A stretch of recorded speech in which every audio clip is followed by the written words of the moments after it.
2025 के बचे 6 महीनों की अप्रिय घटनाएं। अहमदाबाद प्लेन क्रैश के बाद कौन सी विपदा? तीर्थों से मिलने वाली अप्रिय घटनाओं का संकेत। 17 सितंबर 2025 के बाद के ऐतिहासिक फैसले। जन्मदिन के बाद आखिरी सूर्य ग्रहण का साया। देश का अगला मोदी कौन? धर्म ज्ञान पर देखिए एस्ट्रोलॉजर शर्मिष्ठा दास जी की भविष्यवाणियां।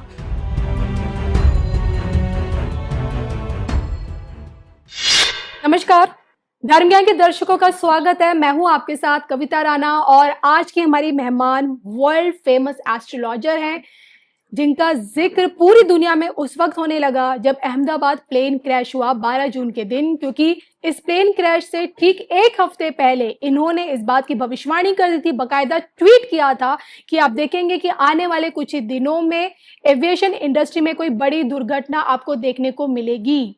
तो आइए हम स्वागत करते हैं एस्ट्रोलॉजर शर्मिष्ठा जी का। मैम, सबसे पहले तो आपका धर्म ज्ञान में स्वागत है।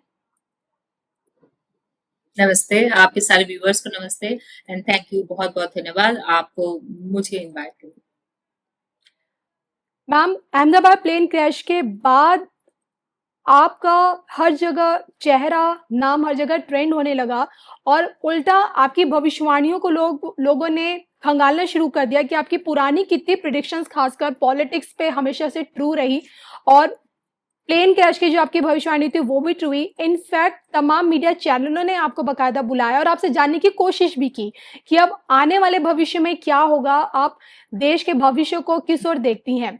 और इसी के चलते मैं भी आपसे यही जानना चाहूंगी कि आपकी हर प्रेडिक्शन में मृगशिरा नक्षत्र, मंगल की मौजूदगी, नंबर 9 को जो आपने एक डिस्ट्रक्शन नंबर भी बताया था कि देश नंबर 9 जब जब देखा गया है तो कुछ ना कुछ हलचल हुई है, डिस्ट्रक्शन देखी गई है।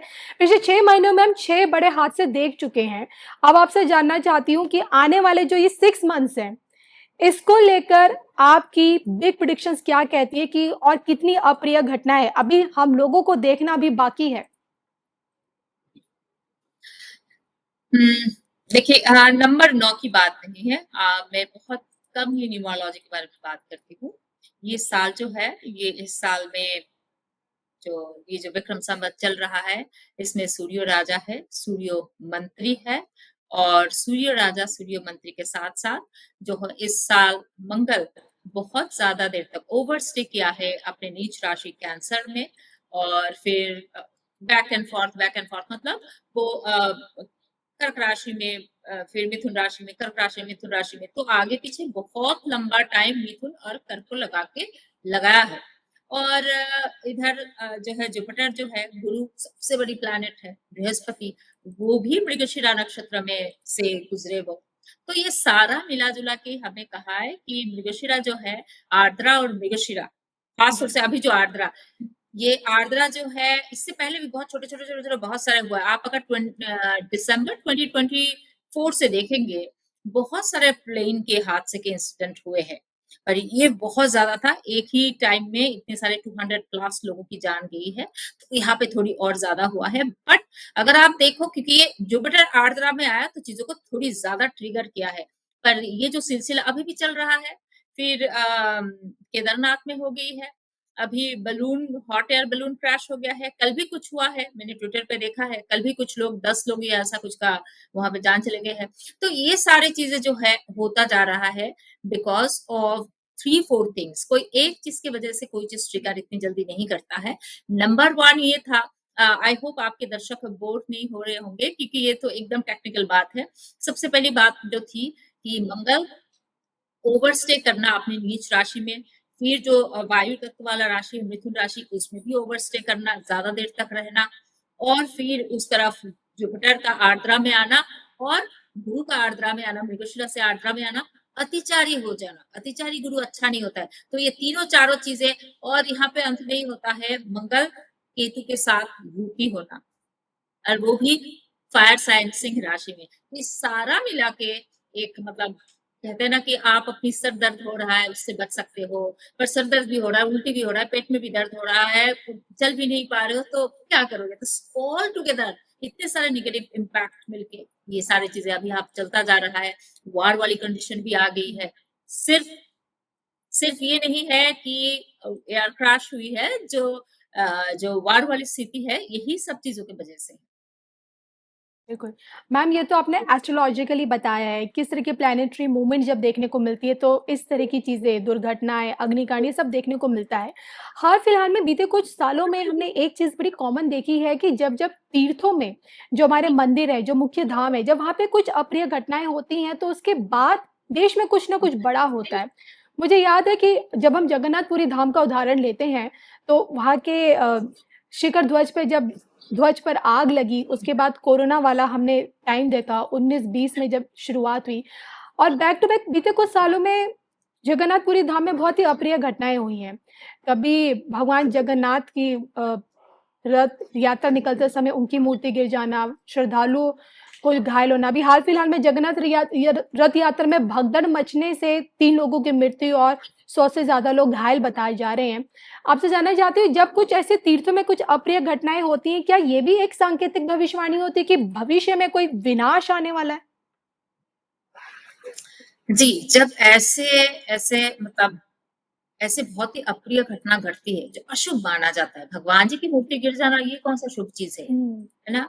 आप आप आप खुद कहीं बाहर जाना चाहते हो, अचानक आपको लग गया, तो आप 5 मिनट रुक जाते हो, है ना?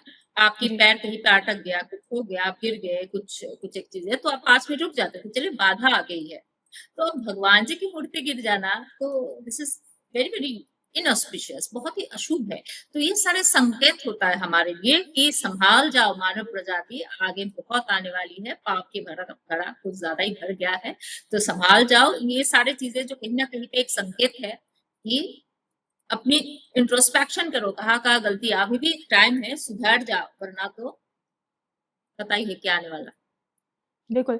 आज टाइम ऐसा है कि आत्मनिर्भर भारत को सोने की चिड़िया के तौर पे नहीं बल्कि सोने का शेर बनाने का सपना देख रहा है और देश का संत समाज ये सपना देखता है, आम आदमी ये सपना देखता है। लेकिन मैम आपको क्या लगता है कि जो देश कभी सोने की चिड़िया हुआ करता था, भविष्य में सोने का शेर बन पाएगा और वो भी पीएम मोदी के कार्यकाल में? कभी आपने कुछ ऐसा सोचा है? मैं सोचती नहीं, मैं कैलकुलेट करती हूँ और उस कैलकुलेशन के ऊपर मैं प्रेडिक्शन करती हूँ। मैं कुछ सोचती नहीं हूँ। मैम मेरी पीएम अपनी मोदी को सोच लेकर विचार आपकी देखो कैलकुलेशन क्या कहती है फिर?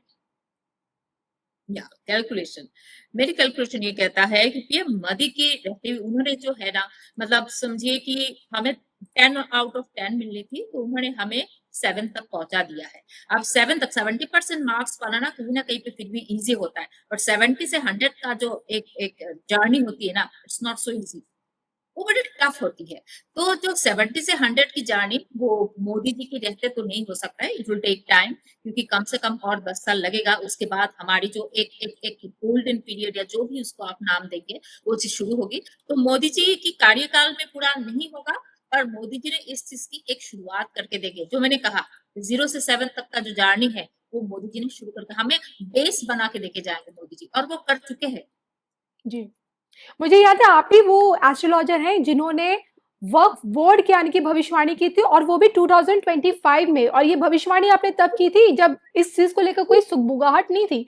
ऐसे लगा था कि भाई सरकार ये बोर्ड बिल में लाएगी और बोर्ड में ठंडे बस्ते में डाल देगी। मुझे याद है। मैं आपसे हाँ, जानना चाहती हूँ कि 2024 नेक्स्ट 6 मंथ्स देश के प्रधानमंत्री नरेंद्र मोदी जी के लिए कैसे रहेंगे? उनकी कुंडली का एनालिसिस आपसे जानना चाहूँगी। मोदी जी के लिए थोड़ा-सा अगस्त सितंबर तक थोड़ा-सा चैलेंजिंग टाइम है। सितंबर से उनका टाइम फिर से धीरे-धीरे आ जाएगी और नवंबर तक तो काफ़ी बढ़िया है, सब उनका थोड़ा जय-जयकार भी करेंगे मतलब वर्ल्ड वर्ल्ड इंटरनेशनल भी हम देखेंगे कि मोदी जी के सारे लोग बड़े वाहवाही दे रहे हैं, हमारे देश के जनता भी उनकी सपोर्टिव में बड़ी बातचीत कर रहे हैं। तो ये मैं पूरा अभी तो जुलाई से लेकर दिसंबर की अगर बात करूँ, तो सितंबर तक थोड़ी-सी उनके लिए चैलेंजिंग टाइम है, इंटरनली, एक्सटर्नली हर तरीके से है। जब सितंबर के आस-पास हम आएँगे, वहाँ से कहते हैं ना समय घूम जाती है, समय घूमने में टाइम नहीं लगता, वहाँ से हम देखेंगे उनके लिए पॉजिटिव टाइम शुरू हो गई है और फाइनली अक्टूबर-नवंबर तक काफ़ी अच्छा, काफ़ी लोग उनके बारे में काफ़ी तारीफ करेंगे, उनके डिसीजन मेकिंग, उनके पॉलिसी मेकिंग या फिर जो भी एडमिनिस्ट्रेटिव उनके निर्णय होंगे, उनके डिसीजन होंगे, उसकी तारीफ किया जाएगा और चीज़ें जो है थोड़ी-सी उनकी उनके कंट्रोल में आना शुरू हो जाएगा, कहने का मतलब ये है। बिल्कुल मैम। मैम इसे कंट्रोलिंग में क्या लगता है जो बहुत ही टफेस्ट बिल अभी बैक टू बैक क्यू में लगे हुए हैं, चाहे हम पॉपुलेशन कंट्रोल बिल को लें क्योंकि आपने वक्फ बोर्ड की प्रिडिक्शन की थी, इसी कड़ी में पॉपुलेशन कंट्रोल बिल अगर हम लें और एनआरसी को लें, सबसे बड़ा मुद्दा है, आप भी जानती होंगी। तो ये जो बहुत ही ऐसे बिल हैं जिनका विरोध ना सिर्फ विपक्ष बल्कि एक धर्म, एक समुदाय के लोग में अत्यधिक देखा गया है। तो क्या ये पॉसिबल है बिल कानून के तौर पर हमें दिखेंगे? जी, एकदम बिल्कुल। हम मैंने पिछले साल कहा था कि वाको बिल जो है वो पास होने वाली है 2025 में, अप्रैल से सितंबर, और अप्रैल आते ही वो पास हो गया है। अब बात यह है कि इसका इम्प्लीमेंटेशन कब होगा, सुप्रीम कोर्ट में वो थोड़ा-सा पेंडिंग पड़ा हुआ है। मैं ये सोचती हूँ कि आने वाले 8 से 10 महीने के अंदर, हो सकता है मैंने थोड़ी ज़्यादा ही बोल दिया क्योंकि मैं थोड़ी ज़्यादा टाइमलाइन रखना चाहती हूँ। सो 8 से 10 महीने के अंदर मैं ये बोलूँगी कि ये जो सीएए, वक्फ बोर्ड वाली चीज़ है, ये सारी चीज़ें धीरे-धीरे, धीरे-धीरे पास होके आएँगे और इम्प्लीमेंटेशन के लेवल पे आएँगे। हल्का-सा टाइम लग रहा है, हो सकता है मैं 8 से 10 महीना बोल रही हूँ, 11 महीना लग जाए, बट ये सारे चीज़ें इम्प्लीमेंटेशन होगी। That's it. क्योंकि ये देखिए, मंगल का महादशाई है, और मंगल जो है ना, आपकी भूमि, आपकी प्रोटेक्शन, आपकी भूमि की जो रखवाली करना, आपकी भूमि की प्रोटेक्शन, मंगल भूमि पुत्र है। तो भूमि का एक्सपेंशन होना या फिर अपनी भूमि को रक्षा करने के लिए जो जो चीजें चाहिए आपको, आपकी भूमि किसी ने ले गए, उसको वापस आना, आपकी भूमि में कोई ऐसे ही आके बैठ गए, क्योंकि अगर बाहर से रोहिंग्या, बांग्लादेशी कोई भी आके बैठ रहे हैं हमारे भूमि में, बाहर के लोग आके दखल कर रहे हैं, इसका मतलब यही हुआ ना। ये सारे क्लिनजिंग जो है 100% नहीं होगा, ये सारे चलता रहेगा, और ऑलरेडी हम देख रहे शुरू हो गए हैं। मंगल का महादशा शुरू होगा सितंबर से, उससे पहले से ही हम देख रहे कि शुरू हो गई है। सो वी कैन एंटिसिपेट कि ये काफी सही तरीके से ये चीज काम करेगा। बिल्कुल, जैसे कि आपने कहा कि मंगल की महादशा, मुझे याद है कि नेक्स्ट मंथ यानी कि सितंबर में, अभी 17 सितंबर पीएम मोदी जी का बर्थडे, और फिर मतलब एक नए साल में वो प्रवेश करेंगे अपने वार्षिक वार्षिक राशिफल में, कहें कि एक नई बिगिनिंग, एक नया साल उनके जीवन में ऐड होगा। तो मैं आपसे जानना चाहूँगी कि 17 सितंबर के बाद का जो समय है, उसमें पीएम मोदी का कौन-सा रूप हमें देखने को मिलेगा, जो अब तक शायद हम नहीं देख पाए इन बीते 11 से 12 सालों में उनके प्रधानमंत्री वाले रूप में? नहीं, 2025 की मार्च अप्रैल से 2026 की मार्च अप्रैल तक जो रूप है, वो रूप सबसे स्ट्रिक्ट था। इससे ज्यादा स्ट्रिक्ट तो आगे नहीं देखने मिलेगा, क्योंकि और भी बहुत सारे इंटरनल ट्रबल उनको प्रॉब्लम करेगा। तो ये जो सूर्यो राजा सूर्यो मंत्री था, उनकी भी टाइमिंग थे, और सारा मिला के मैं यही बोलूंगी कि प्रधानमंत्री का 2025 में बहुत ही स्ट्रिक्ट एक रूप हमें देखने को मिला, कि उन्होंने जो जो बिल उनको पास करवाना था उन्होंने पास करवाया, उन्होंने किसी की नहीं सुनी। उनको फिर से यहाँ पे बैठ के ऑपरेशन सिंदूर करना था तो उन्होंने किया, अब दोबारा हो सकता है शुरू होगा ये चीज। तो ये जो स्ट्रिक्ट रूप है इस साल हमने देखा है, मुझे नहीं लगता आगे इतनी जल्दी हम फिर से ऐसी वाली उनकी जो एटीट्यूड, उनकी जो रूप हम देखने वाले हैं ना। बिल्कुल। ऐसे, और बिल्कुल। ऐसे अगर देखा जाए तब वो ऐसे भी स्ट्रिक्ट ही है। वो कौन सा 2024 में वो कौन सा चुप थे, 23 में कौन सा चुप थे, हमने 2019 में भी घर पे घुस के ही मारा था ना लोगों को। जी। तो he is always strict, but इस साल थोड़ी सी अलग से था। आप ही वो इकलौते एस्ट्रोलॉजर हैं जो अभी भी अपने प्रेडिक्शंस पे डटी हुई हैं कि 26-27 के आसपास को नजर आ सकती है। पाकिस्तान के अलग-अलग होता हुआ हमें खंड-खंड होता हुआ पाकिस्तान दिखेगा। बहुत सारी आपकी प्रेडिक्शंस वायरल भी हुई हैं तमाम सोशल मीडिया साइट्स पे। और ऐसे में मैं आपसे जानना चाहती हूँ कि आप यूके की बात करती हैं, आप बलूचिस्तान की भी बात कर देती हैं, पाकिस्तान के खंड-खंड होने की भी बात करती हैं। लेकिन व्हाट अबाउट चाइना? अक्साई चीन की वापसी जो भारतीय देख रहे हैं, क्या ये मुमकिन है? कैलाश मानसरोवर की यात्रा जिस पे चीन ने कब्जा कर रखा है, अभी भी वहां जाने के लिए हम हिंदुओं को उसकी परमिशन चाहिए होती है, क्या वो भारत में आ पाएगा? कुछ ऐसा हम जब सोचते हैं, क्या इनकी पॉसिबिलिटी नजर आती है ग्रह दशाओं के आधार पर? एकदम पॉसिबिलिटी नजर आती है, पर ये अभी नहीं। इसके लिए कम से कम आपको धीरे धीरे धीरे धीरे राहु की, मतलब मंगल की महादशा आधे से ज्यादा ओवर होना पड़ेगा, तब जाके ये सब चीजें 2030-32 के आसपास ये सब चीजें धीरे धीरे आपको, जैसे अभी लगता है कि हाँ हम पीओके ला सकते हैं 27 तक, अभी लगता है कि हाँ इसी साल थोड़ा सा और जोर देते तो आ जाता। तो वैसे ही जैसे-जैसे 2030 के आस-पास हम जाएँगे, तब आपको लगेगा कि हाँ, अब हमें मानसरोवर का जगह, अक्साई चीन, जो भी उसका नाम ले लो, ये सब हम हमारी चीज़ें जो हमारी जो लार्जर भारत का जो एक मैप था, वो हम फिर से दोबारा कर सकते हैं। तो ये अभी नहीं, 2030 से उसकी मुहिम शुरू होगी। अभी टाइम है, समय है, पर हो सकता है। आपने जो सवाल पूछा, क्या ये हो सकता है? मेरा जवाब है एकदम हो सकता है। बिल्कुल।